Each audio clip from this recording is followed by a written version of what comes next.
The Adventures of Tom Sawyer by Mark Twain. Longman Simplified English Series. Read by Miss Medhavi Simmons. Chapter 6. In the Graveyard. At 9:30 that night, Tom and Sid were sent to bed as usual. They said their prayers, and Sid was soon asleep. Tom lay awake and wept in restless impotence. The clock struck 11. Then there came Huck's signal. The meowing of a cat. A minute later, Tom was dressed and out of the window. He crept along the roof of the woodshed and then jumped to the ground. Huckleberry Finn was there. With his dead cat, the boys moved off and disappeared in the darkness. Half an hour later, they were stepping through the tall grass of the graveyard. It was on a hill about a mile and a half from the village. A faint white moon through the tree, and Tom feared that it might be the spirit of the dead complaining about disturbance of their rest. The boys talked in whispers of the time and the place. The solemnity and the silence had a distressing effect on them. They found the heap of newly dug earth, which they were seeking, and crept within the protection of great trees that grow within a few feet of the grave. Then they waited in silence for what seemed a long time. It mournful cry of the distant bird was the only sound that troubled the dead stillness. Hark! Do you believe the dead people like us to be here? Said Tom in a whisper. I wish I knew, whispered Huck. It's also awfully solemn. It is. It is? There was a long pause. I say, Huck, do you think House William can hear us talking? Of course he can, unless his spirits can. Another long pause followed. I wish I'd say Master William, breathed Tom. But I never mean any harm. Everybody call him Hoss. You should be very careful how you talk about these dead people, Tom. This was discouraging, and conversation died again. Suddenly, Tom seized Huck's arm and exclaimed, "Shh! What is it, Tom?" The two boys held on to each other, their heartbeats sting fast. "Shh! It is again." Didn't you hear it? Oh, Tom, they are coming. They are coming. What will we do? I don't know. Do you think they'll see us? Oh, Tom, they can't see in the dark. Just like cat. I wish I hadn't come. The boy bent their head together and scarcely breathed. A dull, a dull sound of voice floated up from the far end of the graveyard. Look there, whispered Tom. What is it? It's David Fire. Oh, Tom, this is awful. Some vague figure approached through the gloom, swimming an old-fashioned lamp. It's a devil, I'm sure. 3 of them. Tom, we'll never get away alive. Can you pray? I'll try, but don't be afraid. They are not going to hurt us. Shh! What is it, Huck? There's human begins. One of them is. I'm certain. That's old Porter voice. No, it isn't. It is. I know it. Don't stir. He isn't sharp enough to notice that. Drunk as usual, I exit. All right, I keep still. Here they come again. I say, Hark, I know another four of them. It's Redskin Joe. That's all. That's murdering half-breed. I'd rather have their wealth. What do they want? The 3 men rushed the grave and stood within a few feet of the boy's hiding place. Here it is, said the third voice, and the owner of it held the lamp up and revealed the face of young Dr. Robinson. Potter and Redskin Joe had a handcart from which they took a blanket, a rope, and 2 spades. Then they began to open the grave. Hurry, man, said the doctor in a low voice.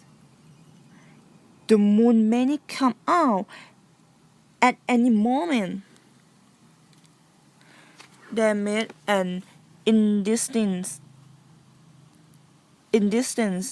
reply and went on digging. For some time there was no noise, but the sound of the spades moving the earth. Finally, the spade struck the coffin, and within another minute or two, the men had lifted out. They broke off the lid and with their spades, got out the body and dropped it roughly on the ground. The moon sailed out from behind the cloud and lit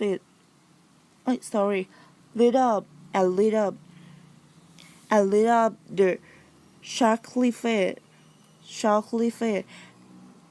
the handcuffed, the handcuffed, the handcuffed was got ready and the body was placed on it, covered with the blanket and bounced in this place. With the roof, Porter took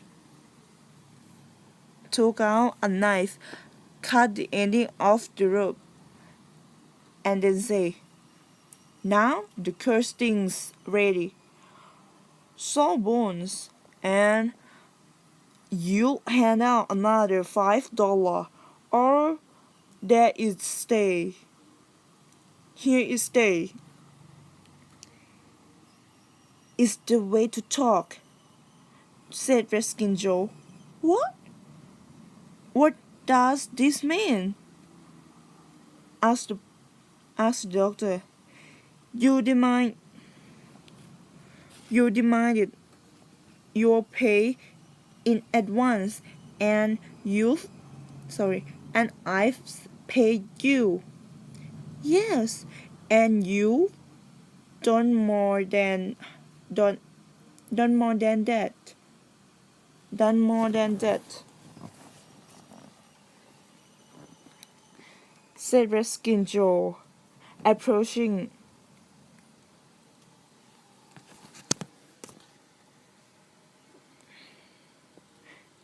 approaching the doctor. 5 years ago, you drove me away from your father's kitchen at kitchen one night when I came to ask for a bit of bread, and you called me a scoundrel when I swear that I make you suffer for that, even if it took me 100 years. Your father had me put in prison as a vagabond. Do you think that I want I with native blood in me that I would to forget such treatment, and now I've got you, and you must pay for it.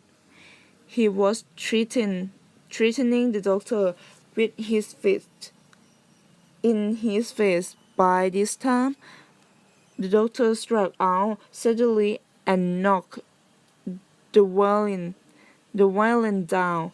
Potter dropped his knife and exclaimed, "Hey, here, don't strike my partner." The next moment, Potter and the doctor were fighting fires fiercely. Redskin Joe sprang to his feet, and his eye flaming with fury, snatched up Potter's knife and went creeping cat-like about the struggling men seeking for an opportunity. Suddenly, the doctor threw himself freezes the heavy headboard of William's grave and stunned Potter within. At the same instant, the half-breed saw his chain and drove the knife up to the handle in the young man's breast. He struggled and fell partially upon Peter, flooding him with his blood. At the same moment, the cloud covered up the dreadful spectacle, and the two terrified boys seized this opportunity to creep away in the darkness. When the moon came out again, Redskin Joe was standing over the two men, regarding them thoughtfully. The doctor murmured something gave to a long gap or two, and was still. The half-breed muttered, "That that accusation, echo, that echo is settled, curse you." Then he robbed the body.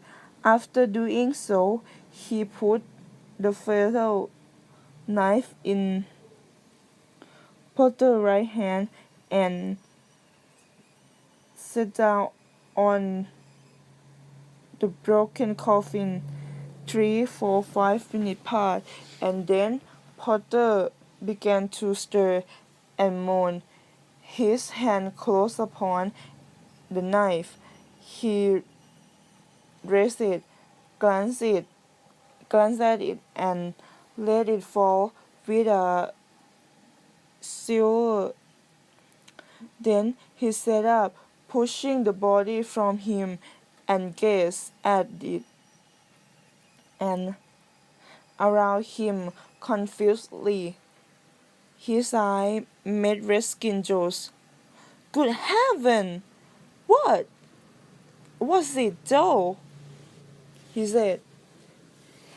"It's a nasty business," replied Redskin Joe without moving. "What did you do it for?" "I? I didn't do it." Potter trembled and went white. "I thought I wasn't drunk. I shouldn't have touched any drunk tonight. But it's in my head yet. I can't remember anything about this. Tell me, Joe, truthfully now, old fellow, did I do it, Joe?" "Upon my soul and my honor, I swear that I never mean to, Joe. Tell me how it happened, Joe. Oh, it's awful, and he was such a fine young doctor." "Why, you two were struggling, and he hit you with a headbutt and knocked you down. Then you got up, snapped the knife, and stuck it into him. That's it. He hit you again, and you've been lying here till now." "Oh, I don't know what I was doing. It was all echo of the drink and excitement. I'm sure I never used a weapon in my life before, Joe." The poor creature dropped. The poor creature dropped on his knee and held out his arms before the murderer.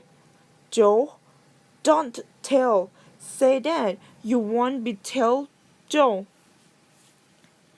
That's that's good fellow. I I've always liked you, Joe, and defend you too. You won't tell. You won't tell, will you, Joe?" "No, you have been good to me, Potter, and I'll keep my mouth shut." "Oh, Joe, you are an angel." "I bless you for this till my dying day." He began to cry. "Come now, that's enough for that," said Redskin Joe. "You go that way, and I will go this. Move now, and don't leave any truck behind you." Potter hurried away, and the half-breed stood looking after him. If he struck Mustang with a blow and extinguished with the drink, as he seemed to be, Redskin Joe muttered, He know he wasn't think of the knife till he's gone so far that he'll be afraid to come back for it. The crow the crow